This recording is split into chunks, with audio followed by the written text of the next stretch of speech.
Qatar അമീർ ഇന്ത്യയിലേക്ക് സന്ദർശനം നടത്തിയേക്കുന്നു. 2 ദിവസത്തെ സന്ദർശനമായിട്ടാണ് വന്നേക്കുന്നത്. പക്ഷേ ഇതിൻ്റെ ഈ വരവിൻ്റെ പിന്നിൽ എന്താ അതിൻ്റെ ഉദ്ദേശം? അല്ലെങ്കിൽ പുതിയ വല്ല കരാറുകളോ അല്ലെങ്കിൽ നിലവിലുള്ള ഖത്തറും ഇന്ത്യയും തമ്മിലുള്ള ബന്ധത്തിൽ എന്തെങ്കിലും ഉലച്ചിലോ അങ്ങനെ എന്തെങ്കിലും ഉണ്ടായതിൻ്റെ ഭാഗമായിട്ടാണ് ഇപ്പോൾ ഈ ഒരു വരവ്? ഇപ്പോൾ Sheikh Tamim bin Hamad Al ഥാനി, അതാണ് ഖത്തർ അമീർ. അദ്ദേഹമാണ് 2 ദിവസത്തെ സന്ദർശനത്തിനായിട്ട് ഇന്ത്യയിലേക്ക് എത്തിയത്. ഇന്ത്യയിലേക്ക് എത്തുന്നതിന് പിന്നിൽ പല കാരണങ്ങളുണ്ട്. ഇപ്പം ഇന്ത്യൻ പ്രധാനമന്ത്രി ക്ഷണിച്ചതനുസരിച്ചാണ് അദ്ദേഹം എത്തിയതെന്നാണ് പറയുന്നത്. ഇത് കൂടാതെ ഖത്തറിന് ഇന്ത്യയിലെത്തി ഇന്ത്യൻ പ്രധാനമന്ത്രിയുമായി ചർച്ച ചെയ്യേണ്ടതായ ചില കാര്യങ്ങളുണ്ട്. അത് അണിയറ രഹസ്യമാണ്, എക്കാര്യം പുറത്തു പറയുന്നില്ല. എന്തായാലും ഇദ്ദേഹം ഖത്തർ അമീർ 2 ദിവസത്തെ സന്ദർശനത്തിനായിട്ട് എത്തുന്നു. Sheikh Tamim bin Hamad Al അഥാനിയെ സ്വന്തം സഹോദരൻ എന്ന നിലയിലാണ് പ്രധാനമന്ത്രി ചെന്ന് സ്വീകരിച്ചത്. സാധാരണഗതിയിൽ വിദേശ രാജ്യങ്ങളുടെ തലവന്മാർ ഇന്ത്യയിലേക്ക് എത്തുമ്പോൾ പ്രധാനമന്ത്രി നരേന്ദ്രമോദി വിമാനത്താവളത്തിൽ ചെന്ന് അവരെ സ്വീകരിക്കുന്ന പതിവില്ല. എന്നാൽ അതിന് വിരുദ്ധമായി പ്രോട്ടോക്കോൾ പോലും ലംഘിച്ചുകൊണ്ടാണ് പ്രധാനമന്ത്രി നേരിട്ട് വിമാനത്താവളത്തിലേക്ക് എത്തി ഖത്തർ അമീറിനെ സ്വീകരിച്ചത്. അപ്പോൾ ഖത്തറുമായിട്ട് ഇന്ത്യക്ക് നല്ലൊരു ബന്ധമാണ്.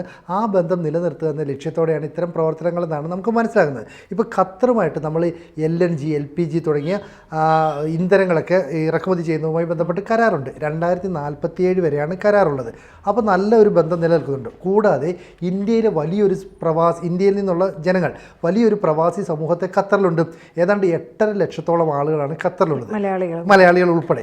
അപ്പോൾ ഖത്തറിൻ്റെ വികസനത്തിന്, ആ രാജ്യത്തിൻ്റെ വളർച്ചയ്ക്കൊക്കെ മലയാളികൾ ഉൾപ്പെടെ ഇന്ത്യക്കാർ നൽകുന്ന സംഭാവനകൾ വളരെ വലുതാണ്. ഇരു രാജ്യങ്ങളും അത് അങ്ങോട്ടും ഇങ്ങോട്ടും ഷെയർ ചെയ്യുന്നുമുണ്ട്. പക്ഷേ ഇതിനിടയ്ക്ക് ഒരു സംഭവം ഉണ്ടായി. ഖത്തറിൽ ന്യൂനപക്ഷക്കാരായ ലേബേഴ്സിന്, ഇന്ത്യൻ ലേബേഴ്സിന് വിസ നിഷേധിക്കുന്നു. അപ്പോൾ വൻതോതിൽ ഇന്ത്യൻ ലേബേഴ്സിന് മാത്രമായി വിസ നിഷേധിക്കുന്നു.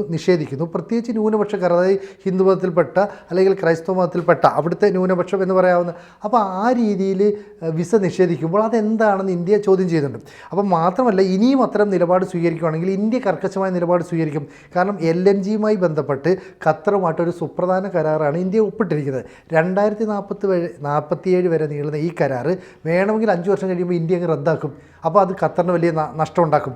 ഇപ്പോൾ ഈ ഖത്തർ ഇന്ത്യയിലേക്ക് വരുന്നത് മറ്റ് ചില ഉദ്ദേശങ്ങൾ കൂടിയാണ്. അവർ പറയുന്നത് വ്യാപാരം, നിക്ഷേപം, ഊർജം, സാങ്കേതികവിദ്യ എന്നിവ സംബന്ധിച്ച് ഇരു രാജ്യങ്ങളും തമ്മിൽ കൂടുതൽ ഫലപ്രദമായ ഇടപെടലുകൾ, ബന്ധങ്ങളൊക്കെ വളർത്തണം. ഇത് ലക്ഷ്യം വെച്ചിട്ടാണ് ഖത്തർ അമീർ ഇങ്ങോട്ടേക്ക് വരുന്നത്. അപ്പോൾ അദ്ദേഹം മുമ്പ് വന്നത് 2015 ആദ്യമായിട്ട് അദ്ദേഹം വന്നു, അതായത് ഖത്തർ അമീറായിട്ട് ചുമതലയേറ്റതിന് ശേഷം. പിന്നീട് നരേന്ദ്രമോദി പ്രധാനമന്ത്രി എന്ന നിലയിൽ അദ്ദേഹം അവിടേക്ക് സന്ദർശനം നടത്തി. അതായത് 2016 ജൂണിലും 2024 ഫെബ്രുവരിയിലുമാണ് സന്ദർശനം നടത്തിയത്. അപ്പോൾ ഏതാണ്ട് ഒരു 10-11 മാസങ്ങളുടെ ഇടവേളയ്ക്ക് ശേഷമാണ് ഇപ്പോൾ ഖത്തർ അമീർ വീണ്ടും ഇന്ത്യയിലേക്ക് എത്തുന്നത്. ഇതിൻ്റെ മറ്റൊരു കാരണം എന്ന് പറയുന്നത് അമേരിക്കയുടെ പ്രസിഡൻ്റായിട്ട് ഡൊണാൾഡ് ട്രംപ് വന്നതോടുകൂടി മിഡിൽ ഈസ്റ്റ് രാജ്യങ്ങൾ ഒരുപാട് സമ്മർദ്ദത്തിലാണ്. ഇപ്പോൾ സൗദി അറേബ്യയിലെ സൽമാൻ ബിൻ രാജകുമാരുണ്ട്, അദ്ദേഹവുമായി മുഹമ്മദ് ബിൻ സൽമാൻ. അപ്പോൾ അദ്ദേഹവുമായിട്ട് വളരെ അടുത്ത ബന്ധമാണ് ട്രംപിനുള്ളത്. കാരണം ഈ മുഹമ്മദ് ബിൻ സൽമാൻ്റെ ഒരു പ്രത്യേകത എന്ന് പറയുന്നത് അദ്ദേഹം ഒരു ദീർഘവീക്ഷണമുള്ള ഭരണാധികാരിയാണ്. അതായത് നാളത്തെ ലോകം എണ്ണ കൊണ്ട് നമുക്ക് ജീവിക്കാൻ കഴിയില്ല എന്നും നമുക്ക് ടെക്നോളജിയിൽ അധിഷ്ഠിതമായി ജീവിക്കണമെന്നും ഒക്കെ ചിന്തിക്കുന്ന രാജ്യമാണ്. അങ്ങനെ സൗദിയും ട്രംപും തമ്മിൽ ഒരു നല്ല ബന്ധമുണ്ട്. UAEയുമായിട്ടും ചെറുതല്ലാത്തൊരു ബന്ധം നിലനിർത്തുന്നുണ്ട്. എന്നാൽ ഖത്തറുമായിട്ടുള്ള ബന്ധം അത്ര സുഗമമല്ല. ഇതിൻ്റെ കാരണമെന്ന് പറയുന്നത് ഖത്തർ എല്ലായ്പ്പോഴും ഈ തീവ്രവാദ നിലപാടുള്ള സംഘടനകളെ ലോകമെമ്പാടും പ്രോത്സാഹിപ്പിക്കുന്നു. നമുക്കറിയാം, ഹമാസ്, ഹിസ്ബുള്ള തുടങ്ങിയ ഭീകര സംഘടനകൾ ഇറാൻ വളർത്തി വലുതാക്കിയതാണ്. ആയുധവും പണവും ഒക്കെ കൊടുക്കുന്നതാണ്. മാത്രമല്ല, ലോകമെമ്പാടും ഷിയ തീവ്രവാദം വളർത്തണമെന്ന ഉദ്ദേശത്തോടെ ഇറാൻ വൻതോതിൽ പണം സപ്ലൈ ചെയ്യുകയും ചെയ്തു. അവർക്കൊക്കെ തന്നെ പരോക്ഷമായും പ്രത്യക്ഷമായും പിന്തുണ നൽകുന്ന രാജ്യമാണ് ഖത്തർ. എന്ന് പറഞ്ഞാൽ ഖത്തറിലാണ് ഈ ഹമാസിൻ്റെയും ഹിസ്ബുള്ളയുടെയും ഭീകര തലവന്മാർ എത്ര പേര് അവിടെ ഒളിച്ചിരുന്നു. എന്തിനാണ് ഖത്തർ അങ്ങനെ അവസരം കൊടുത്തത്? അപ്പോൾ ഖത്തറിന് ഈ സലഫിസം, അതുപോലെ തന്നെ വഹാബിസം, ഇതിനെയൊക്കെ പ്രോത്സാഹിപ്പിക്കുന്ന ഒരു നിലപാടുണ്ട്. എന്ന് പറഞ്ഞാൽ ഈ ഭീകരവാദ സംഘടനകൾക്ക് അറിഞ്ഞും അറിയാതെയും ഒക്കെ ഫണ്ട് നൽകുന്ന ഒരു ഗൾഫ് കൺട്രി എന്ന് പറയുന്നത് ഖത്തറാണ്. അപ്പോൾ ഈ ഖത്തറിനോടുള്ള നിലപാടിൽ അമേരിക്കയ്ക്ക് ചില മാറ്റങ്ങളുണ്ട്. നമുക്കറിയാം, UAE ആയിക്കോട്ടെ, ഖത്തർ ആയിക്കോട്ടെ, ബഹ്റൈൻ ആയിക്കോട്ടെ, സൗദി ആയിക്കോട്ടെ, ഇത്തരം രാജ്യങ്ങൾക്കൊക്കെ തന്നെ വലിയ ആർമിയൊന്നുമില്ല, വലിയ സൈന്യമൊന്നുമില്ല. ഇവരുടെ എല്ലാം പ്രൊട്ടക്ടർ എന്ന് പറയുന്നത് അമേരിക്കയാണ്. അമേരിക്കയ്ക്ക് ഈ രാജ്യങ്ങളെല്ലാം തന്നെ നേവൽ ബേസുകളുണ്ട്. അതായത് ആർമിക്ക് പ്രത്യേകമായി ബേസ് ക്യാമ്പുകളൊക്കെ ഉണ്ട്. എന്തെങ്കിലും ഒരു ആവശ്യമുണ്ടെങ്കിൽ ആ രാജ്യത്തെയൊക്കെ സംരക്ഷിക്കുന്ന അമേരിക്ക. പകരം അമേരിക്കയ്ക്ക് അവർ പണവും നൽകണം. ഇതൊക്കെ ചെയ്യുന്നുണ്ട്.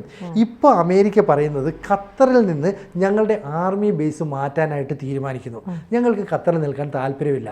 കാരണം ഖത്തറിൻ്റെ നിലപാട് ഈ രാജ്യവിരുദ്ധ പ്രവർത്തനങ്ങൾ ചെയ്യുന്ന അല്ലെ ഭീകരവാദ പ്രവർത്തനങ്ങൾ ചെയ്യുന്ന അവർക്ക് വേണ്ടി അനുകൂല നിലപാട് സ്വീകരിക്കുന്നു. അപ്പോൾ ഡൊണാൾഡ് ട്രംപ് ഈ ആഗോള മുസ്ലിം തീവ്രവാദത്തിനെതിരെ ശക്തമായ നിലപാട് അങ്ങനെയുള്ള ഭരണാധികാരിയാണ്.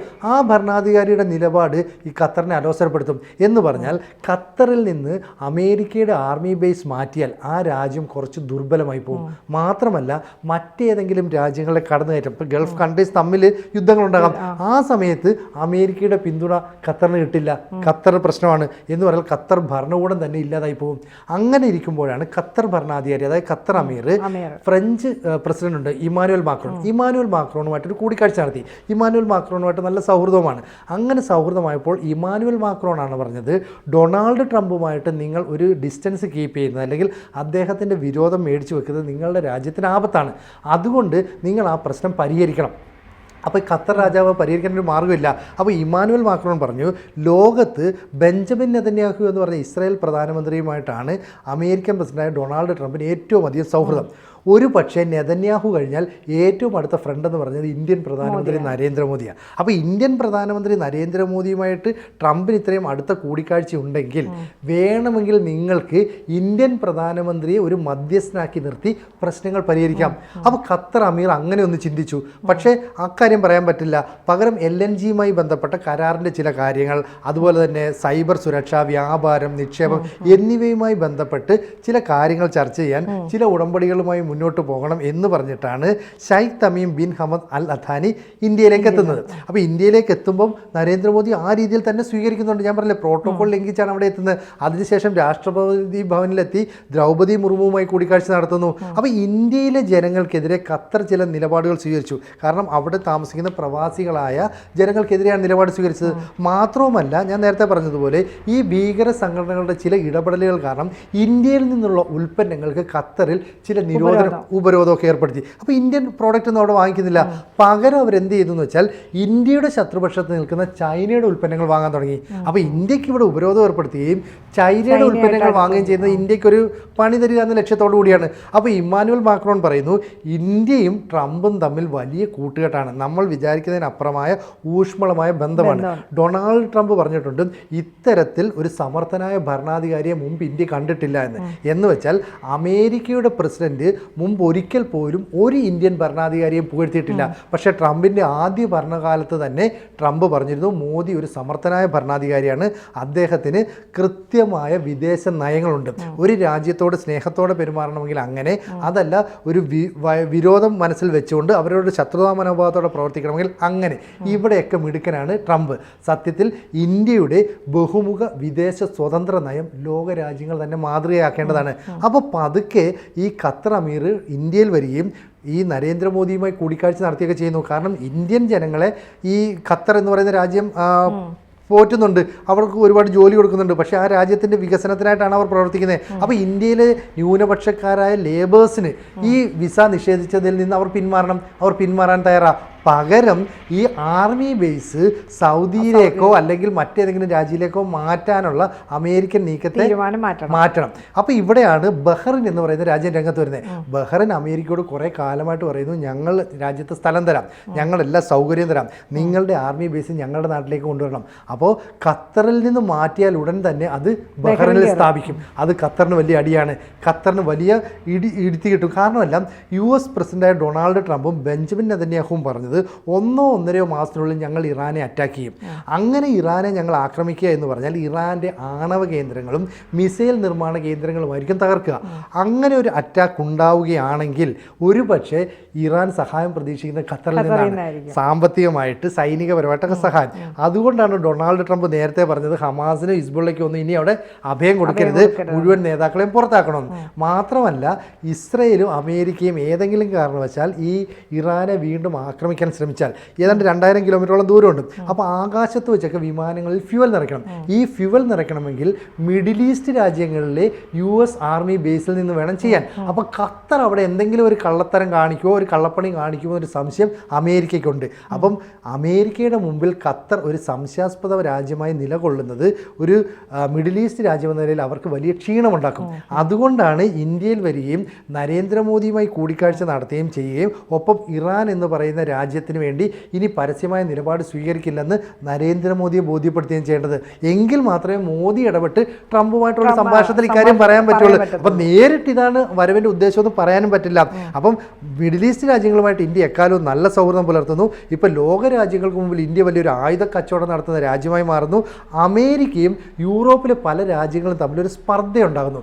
യൂറോപ്യൻ രാജ്യങ്ങൾക്ക് ഇഷ്ടമില്ലാത്ത രീതിയിൽ ഉക്രൈൻ റഷ്യ യുദ്ധം നിർത്താനായിട്ട് ട്രംപ് ശ്രമിക്കുന്നു. അപ്പോൾ യൂറോപ്യൻ രാജ്യങ്ങൾ എതിർപക്ഷത്തായാലും അവിടെയാണ് ഇന്ത്യയുടെ പ്രാധാന്യം. അപ്പോൾ ഇന്ത്യയെ ഒപ്പം കൂട്ടി നിർത്താനായിട്ട് അമേരിക്ക ശ്രമിക്കുന്നുണ്ട്.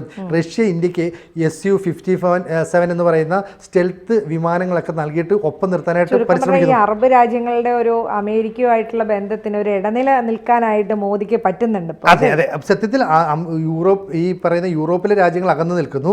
മിഡിൽ ഈസ്റ്റിലെ രാജ്യങ്ങൾ എല്ലാമായിട്ട് അമേരിക്കയ്ക്ക് പ്രശ്നമില്ല, ഖത്തറുമായിട്ട് മാത്രമുള്ള പ്രശ്നം. ഈ ഖത്തറാണ് ഭീകരവാദത്തിന് സ്പോൺസർഷിപ്പ് നൽകുന്നത്, പണം നൽകുന്നു, ആയുധങ്ങൾ നൽകുന്നു, അവിടുത്തെ ഈ ഭീകരവാദികളെയൊക്കെ ഒളിച്ച് താമസിപ്പിക്കാനുള്ള സൗകര്യം ഒരുക്കി കൊടുക്കുന്നു. അതുകൊണ്ട് കൃത്യമായിട്ട് ഖത്തറിൻ്റെ അടുത്ത് ഇമ്മാനുവൽ മാക്രോൺ എന്ന് പറയുന്ന ഫ്രഞ്ച് പ്രസിഡന്റ് പറയുന്നു, നിങ്ങൾ ഒരു കാരണവശാലും ഈ പ്രവൃത്തിയുമായി മുന്നോട്ട് പോകരുത്, ട്രംപിന് ഇഷ്ടക്കേടാണ്. ഈ ഇഷ്ടക്കേട് മാറ്റാനുള്ള മധ്യസ്ഥൻ എന്ന് പറയുന്ന ഇന്ത്യൻ പ്രധാനമന്ത്രി നരേന്ദ്രമോദിയുമാണ്. അദ്ദേഹവുമായി കൂടിക്കാഴ്ച നടത്തി ഇന്ത്യയുമായുള്ള പ്രശ്നങ്ങൾ പരിഹരിക്കണം. ഓക്കെ, അങ്ങനെ ഇന്ത്യയിലേക്ക് വരുന്നു.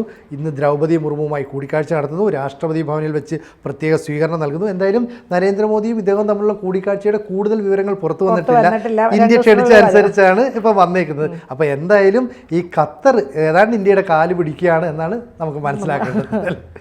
കൂടുതൽ വാർത്തകളും വിശേഷങ്ങളും നിങ്ങളിലേക്ക് എത്താൻ ABC മലയാളം സബ്സ്ക്രൈബ് ചെയ്യുക, ബെൽ ബട്ടണും അമർത്തുക.